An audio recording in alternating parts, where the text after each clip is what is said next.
la terre.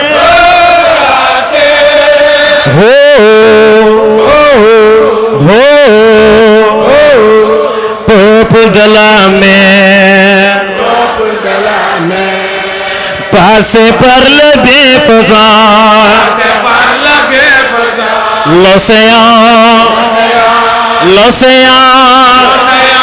L'océan de la générosité.